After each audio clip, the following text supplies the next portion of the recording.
अस्सलाम वालेकुम नहमदुहु व नसल्ली अला रसूलिल करीम अम्मा बाद वाउज़ बिल्लाहि मिनश शैतानिर रजीम बिस्मिल्लाहिर रहमानिर रहीम। अगर आपने मेरा यूट्यूब चैनल सब्सक्राइब नहीं किया तो बराए करम इसे फौरी तौर पर सब्सक्राइब करें, लाइक करें और अब आपके साथ शेयर करें। आज की गुफ्तगू का मौजू सेनेट के इंतखाबात हैं। इन इंतखाबात में तहरीक इंसाफ एक बड़ी सियासी जमात बनकर उभरी है।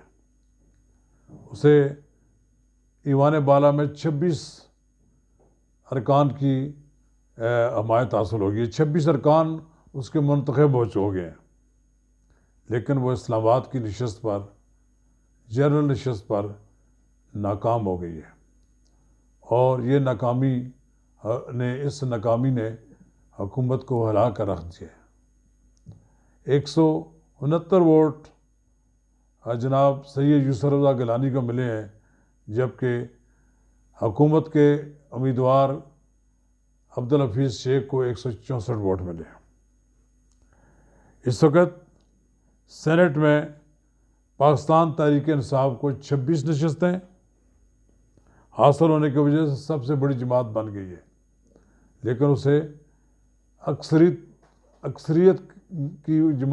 जमात नहीं बन सकती। उसके लिए उसे 50 से ज़ायद नशस्तें उसके पास अपनी होनी चाहिए। लेकिन बहरहाल दूसरी बड़ी सियासी जमात पीपल्स पार्टी बन गई है, जिसके पास 21 नशस्तें हैं।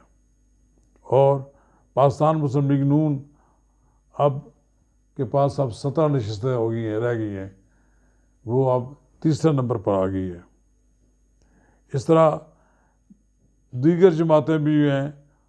बलूचिस्तान अवामी पार्टी, उसके पास 13 नशस्तें हो गई हैं, जबकि JUI फे 5 नशस्तों के साथ 6ठी पोजीशन पर है। बाकी इस तरह MQM, पख्तूनख्वा मिली अवामी पार्टी और यह दीगर जमातें जो हैं, इनके पास BNP मैंगल, नेशनल पार्टी और ANP को 2-2 सेनेटर्स हैं। अलबत्ता जब तमाम सेनेट के तमाम अरकान का जायज़ा लिया जाए तो इस वक्त 51 सेनेटर्स अपोजिशन के साथ हैं और हुकूमती दाद के सेनेटर्स की तादाद 49 बनती है। लिहाजा सेनेट के चेयरमैन का इंतखाब भी एक बहुत बड़ा मरहला होगा। एक मरहले में तो अपोजिशन ने कप्तान को शिकस्त दे दी है। इमरान खान को एक बहुत बड़ा दचका हुआ है। गो के अब्दुल हफीज़ शेख IMF के नामजद करदा उम्मीदवार हैं। उनके अरकान की तादाद हुकूमती अदाद के अरकान की तादाद 25-26 थी, जो उन्हें वोट नहीं देना चाहती थी। लेकिन बहरहाल मैनेज किया गया किसी न किसी तरीके से। उनके वोट, वो जो नाराज़ थे, उनको राज़ी किया गया। लेकिन फिर भी एक बहुत बड़ी तादाद ने हुकूमती उम्मीदवार को वोट नहीं दिया। दिलचस्प खबर यह है कि जनरल नशस्त पर तो हुकूमत का नामजद करदा उम्मीदवार हार गया, लेकिन ख्वातीन की नशस्त पर PTI की उम्मीदवार जीत गई। वहाँ 174 वोट उन्हें मिले। इसका मतलब ये हुआ कि 172 का होते हैं किसी वज़ीर आज़म को अपनी वज़ारत उज़्मा बरकरार रखने के लिए। इसका मतलब ये है कि अब PTI को वहाँ अक्सरियत की हमायत हासिल है। लेकिन सबसे बड़ी शिकस्त उन्हें IMF के नामजद करदा उम्मीदवार को शिकस्त पर हुई है। बहरहाल इमरान खान को तो ये एक लेसन मिला है और अब उन पर मुतालबा किया जा रहा है कि वो वज़ीर आज़म के मनसब से अलग हो जाएं। लेकिन वज़ीर आज़म ने एक दूसरा रास्ता अपने लिए इख्तियार किया है कि उन्हें मजबूरन अब एतमाद का वोट देना पड़ रहा है। इस बात का PTI ने फ़ैसला कर दिया है, ऐलान कर दिया है कि वो वज़ीर-ए-आज़म एतमाद का वोट लेंगे, क्योंकि एतमाद का वोट ओपन वोट से होता है। जिन लोगों ने खुफिया तौर पर हुकूमती पॉलिसियों और हुकूमत के उम्मीदवार के ख़िलाफ़ वोट दिया था, वो शायद वोट ना दें और वज़ीर-ए-आज़म एक बार फिर पार्लियामेंट से एतमाद का वोट हासिल करने में कामयाब हो जाएं। लेकिन ये सारी बातें तो ये ज़ाहिर करती हैं कि वज़ीर-ए-आज़म को एक जो उन्होंने झटका दिया है, उससे उनका संभलना मुश्किल नज़र आता है और अपोजिशन के गाक सियासतदानों के सामने वज़ीर-ए-आज़म जो बड़ी बड़ी बातें करते थे वो शिकस्त खा गए हैं। ये इसकी वजह एक बुनियादी ये भी है कि वज़ीर-ए-आज़म सुबह शाम जितना वो अपोजिशन को लताड़ते रहते थे, लेकिन वो अपने अरकान के साथ उनका ताल्लुक कमज़ोर हो गया था। ये उस कमज़ोरी की वजह है कि एक बहुत बड़ी तादाद उससे नाराज़ है। मुझे मालूम हुआ है कि इसमें कुछ और भी कुव्वतों की जनाब वज़ीर-ए-आज़म को हमायत हासिल थी उनके उम्मीदवार को, लेकिन वो फिर भी कामयाब नहीं करा सके। खुल्लम खुला राजा रियाज कह रहे थे कि हमें हम वोट नहीं देंगे। इसी तरह कई और लोग भी थे जो ये कह रहे थे कि हम हर कीमत पर हुकूमती उम्मीदवार को वोट नहीं देंगे। सेनेट के इस्लामाबाद से इलेक्शन में हुकूमत के साथ साथ आज़ाद अरकान भी ऐसे थे जो उनके ख़िलाफ़ वोट देने के लिए बड़े सरगर्म थे। ये हैरान कौन बात है, शहरयार अफरीदी ने अपने दस्तखत कर दिए। शायद इसका मतलब ये है कि वो जो वोट पर दस्तखत किए कोई ऐसे सादा लोग तो नहीं थे कि अपने दस्तखत कर दें, और उन्होंने जानबूझकर मुझे लगता है कि वो वोट अपना ज़ाया कर दिया। वो वोट देना नहीं चाहते थे वो भी अब्दुल हफीज़ शेख को। देखें, तकरीबन कमोबेश इतने वोट मौजूद हैं कि जिन वोटों ने बड़ा किरदार अदा किया है कि जिन्होंने इधर से उधर हुए वोट, उनकी तादाद कोई लगता है कि 17-18 है। ये जो तादाद है उसमें कुछ लोगों ने अपने जानबूझकर वोट ज़ाया किए और कुछ ने तो वोट दिए ही नहीं। लेकिन सेनेट की इस जनरल नशस्त पर अपोजिशन के उम्मीदवार को ज़्यादा वोट मिलने का मतलब ये है कि अपोजिशन के साथ लोग ज़्यादा खड़े थे।